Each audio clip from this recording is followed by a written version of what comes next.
آیا میدانید الله سبحانه و تعالی به پیغمبر زیبای ما حضرت محمد صلی الله علیه و سلم با نامش خطاب نکرده است؟ با وجود این او به همه پیامبران دیگر خود با نامشون مراجعت کرده است. الله سبحانه و تعالی می فرماید: یا آدم اسکن انت و زوجک الجنه، ای آدم همراه همسرت در جنت سکونت نما. یا نوح اهبط بسلام منا و برکات، ای نوح با امن و آسایشتگی و سلامت و برکت از کشتی پایان شو. یا ابراهیم قد صدقت الرؤیا، ای ابراهیم به درستی که تو با عزم قطعی بر ذبح پسرت خواب دیده خود را تحقق بخشیدی. یا موسی لا تخف، ای موسی نترس. یا یحیی خذ الکتاب بقوه، ای یحیی این کتاب را، این تورات را با جدیت و تلاش بگیر. یا زکریا انا نبشرک بغلام اسمه یحیی، ای زکریا ما تو را با پسر با نام یحیی بشارت میدهیم.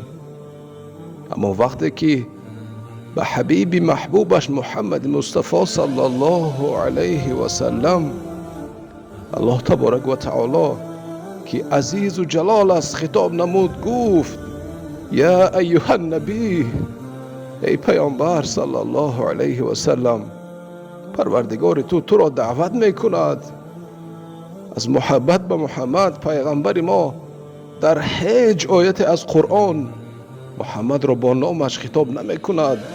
در تمام قرآن از سوره فاتحه تا سوره ناس: یا ایها النبی اتق الله ولا تطع الكافرین والمنافقین، ای پیامبر از خدا بترسید و از کافران و منافقان اطاعت نکنید.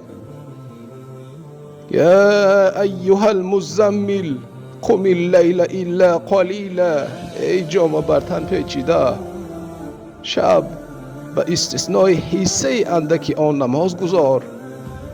یا ایها المدثر قم فانذر، ای بنده از ترس ملاقات جبریل جامه بر تن پیچیده برخیز و در حال مردم را از عذاب خدا بیم ده. سبحان الله. و پیغمبر ما صلی الله علیه و سلم تنها با نام محمد خطاب کرد مگر تا رابطه خود را با رسالت پیامبری و نبوت مستحکم کند. الله تبارک و تعالی گفت محمد تنها پیامبر است. سبحان الله. و ما محمد الا رسول، محمد تنها پیامبر است. سبحان الله. و ما کان محمد ابا احد من رجالکم ولكن رسول الله و خاتم النبیین، محمد صلی الله علیه و سلم پدری حقیقی هیچ کس از مردان شما نیست، بلکه پیامبری خدا و خاتمی پیامبران است. رسالت و نبوت از نام پیامبر صلی الله علیه و سلم جدا نشوندند.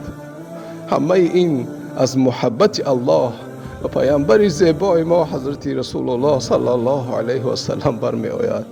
الله سبحانه و تعالی همه ما را از شفاعت این حبیب دلها محمد صلی الله علیه و سلم در روز قیامت، در روز محشر با نصیب بگرداند. آمین یا رب یا رب یا رب. اللهم صل وسلم وبارك على نبينا محمد وعلى آله وأصحابه أجمعين. آمين.